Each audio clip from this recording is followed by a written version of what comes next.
Saudara-saudara, mari kita berbicara dan mengelaborasi terkait dengan bagaimana mengembangkan strategi dari sosial media. Seperti kita ketahui, tujuannya adalah kita ingin agar kita bisa memarketingkan brand, produk, entitas, atau apapun yang kita miliki kepada publik secara luas. Jadi saat ini memang social media network itu menjadi salah satu strategi yang dominan dipergunakan orang untuk marketing. Kenapa? Karena semakin lama semakin banyak jumlah manusia di bumi yang menggunakannya dan semakin lama konsumsi penggunaan media sosial perharinya pun semakin lama. Nah, pertanyaannya bagaimana saya bisa mengembangkan sebuah strategi yang koheren, yang komprehensif, yang robust begitu ya, yang efektif. Paling tidak ada 5 hal utama yang biasa dipergunakan untuk mengembangkan strategi sosial media. Yang pertama tentu saja kita mempersiapkan diri ya dengan cara membuat tim dan kita menganalisis ya apa sebenarnya tujuan kita untuk menggunakan sosial media tersebut. Apakah ingin memperkenalkan perusahaan, menawarkan produk, ya, mengkampanyekan layanan yang kita berikan atau apa? Setelah menganalisis, bagilah kedua kita menentukan objektifnya. Ya, apa objektif yang ingin kita dapatkan dari sosial media itu? Sekedar orang pengen tahu, atau orang beli, atau orang tertarik untuk berinteraksi dengan kita, atau membuat orang aware terhadap keberadaan kita, itu adalah objektif yang harus kita tetapkan. Dan tentu saja target audiensnya siapa. Karena setiap produk, service, layanan, value, entitas, artefak apapun pasti punya target audiensnya masing-masing. Jadi kita harus tahu siapa yang akan kita tujukan. Nah, kalau kita sudah tahu objektifnya, kita sudah tahu siapa target audiensnya, barulah kita bisa memilih platform atau kanal media sosial apa yang akan kita pakai. Ya, karena Facebook, Instagram, kemudian WhatsApp dan lain sebagainya punya profil atau karakteristik customer-nya sendiri-sendiri.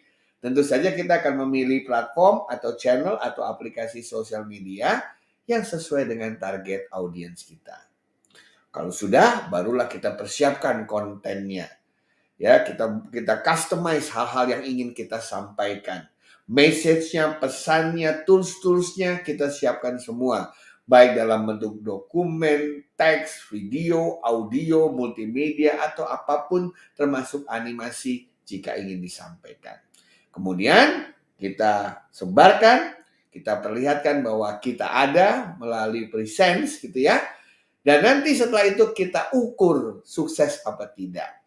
Sukses apa tidak bisa dilihat dari berbagai ukuran. Misalnya berapa orang yang mengklik tautan kita. Berapa orang yang melihat konten yang kita berikan. Dari situ berapa orang yang tertarik untuk berinteraksi dengan kita, menanyakan mengenai apa yang kita tawarkan.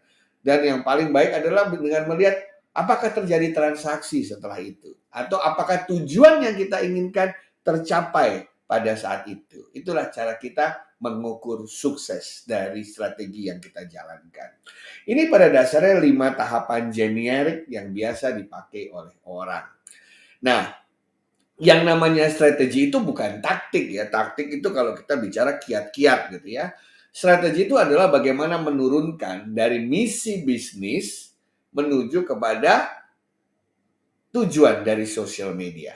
Jadi biasanya urutannya dari business mission diturunkan menjadi business goals-nya apa untuk mengukur ketercapaian misi. Setelah business goal-nya tercapai, maka akan ada division goals, department goals, karena setiap bisnis ada marketingnya, ada salesnya, ada operationalnya, ada finance-nya dan lain sebagainya. Dan bagian dari marketing goals adalah social media goals. Inilah yang dimaksud dengan menurunkan strategi. Kalau kita udah bicara masalah cara, kiat, teknik itu adalah taktik. Ya, jadi kita tahu posisi dari strategi. Jadi sekali lagi saudara-saudara sekalian, social media strategi biasanya melalui 5 hal tersebut. Dan ini adalah salah satu variasi yang kerap dipakai belakangan ini. Yang pertama adalah kita tetapkan apa tujuan dari korporat. Yang kedua, siapa target audiensnya. Ketiga, kita select platformnya. Keempat, kita siapkan kontennya atau temanya, dan akhirnya kita jalankan, kita eksekusi sesuai dengan plan atau tema yang ada. Dalam mendefinisikan corporate goals, kita harus berbicara dengan orang bisnis, tentu saja dengan pimpinan. Apa tujuan dari sosial media yang akan kita pergunakan? Untuk apa? Karena tidak selalu semua melulu untuk penjualan. Bisa juga untuk awareness dari brand. Bisa juga untuk mendapatkan buy-in ya dari masyarakat, atau juga bisa untuk menjelaskan kepada masyarakat bahwa kita hadir untuk mereka dan lain sebagainya. Atau bisa juga untuk menyampaikan kepada masyarakat bahwa kita adalah perusahaan lama yang yang lahir kembali, meredefinisikan produknya. Atau bahkan mungkin kalau kita habis akuisisi atau merger, kita perkenalkan kembali perusahaan kita yang baru. Nah, kalau sudah jelas goals-nya, tujuannya, baru kita lihat siapakah targetnya. Apakah targetnya ingin kita sampaikan kepada publik secara luas? Atau kita akan sampaikan hanya kepada segmen tertentu seperti ibu-ibu saja misalnya? Atau kepada orang manula? Atau mungkin untuk anak-anak muda dan remaja? Nah, karena setelah kita mengidentifikasikan target grup yang akan kita tuju, maka dengan mudah kita bisa memilih network media sosial yang paling tepat. Apakah kita akan pilih Facebook, Instagram, Snapchat, WA, dan lain sebagainya. Itu sangat tergantung dari tujuan dan target audience. Kalau sudah, barulah saatnya kita membuat tema, membuat konten, membuat suatu pesan yang relevan dengan mereka. Ya, yang misalnya kalau orang tua misalnya sangat berkaitan dengan bagaimana menghabiskan masa-masa tuanya dengan gembira. Bagaimana caranya agar mereka tidak kesepian. Bagaimana caranya mereka bisa menikmati pensiunnya. Nah, itu tema yang kita pakai.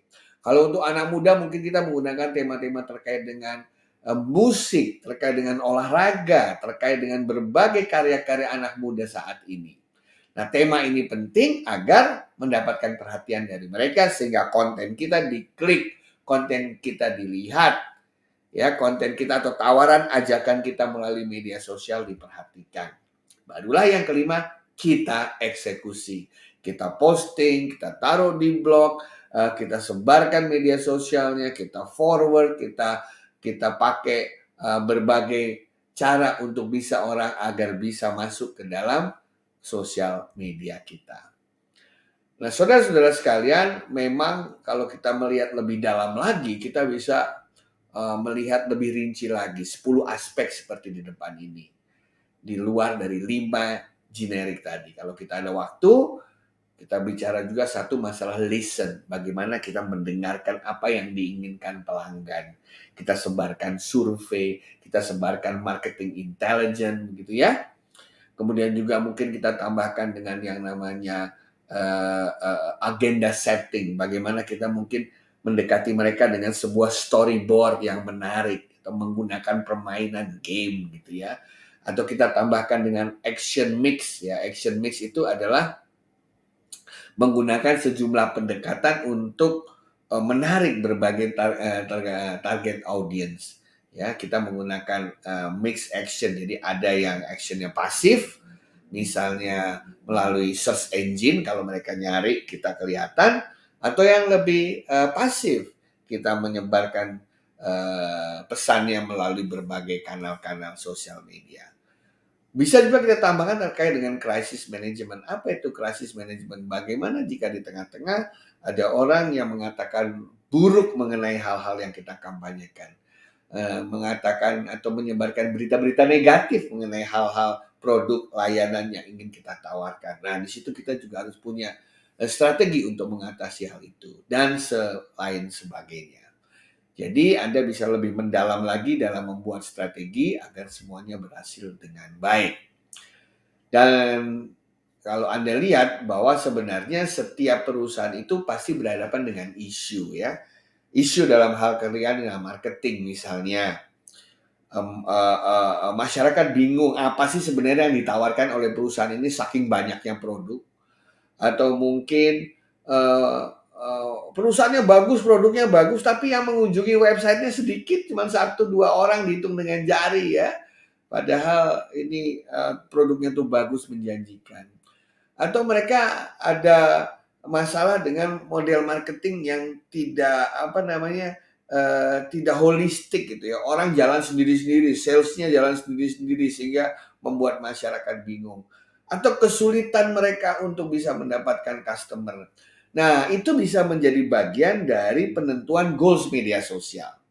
Jadi analisa mengenai apa yang dihadapi oleh marketing di perusahaan itu menjadi modal dalam menetapkan goals media sosial. Ya, kalau goalsnya sudah jelas, baru kita membuat rencana aksi yang sesuai dengan tujuan goals itu sendiri. Nah, manfaat menggunakan media sosial tentu saja lebih cepat, lebih murah, mudah viral, begitu ya. Dan kita bisa memilih platform yang kita inginkan, kita bisa memastikan target customer sesuai dengan platform dan lain sebagainya. Tapi ada juga tantangan yang kita hadapi seperti masalah data protection dan security. Ya, kadang-kadang kita tanpa tidak sadar itu menggunakan data-data pribadi untuk mendekati seseorang. Terkadang membuat orang yang didekati itu tidak nyaman, gitu ya. Atau mungkin juga ada kebutuhan keuangan yang tersembunyi ya, seperti misalnya bagaimana caranya agar orang kalau searching yang keluar adalah situs kita atau media sosial kita.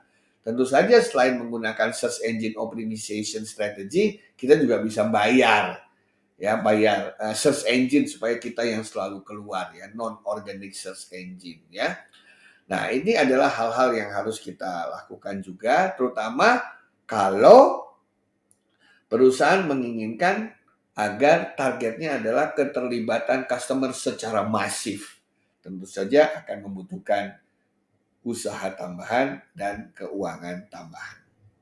Dan kalau kita masih ingat mengenai marketing mix, maka 4P dalam social media marketing yang penting adalah produknya apa, bagaimana cara promotionnya, menggunakan platform apa, dan berapa price-nya.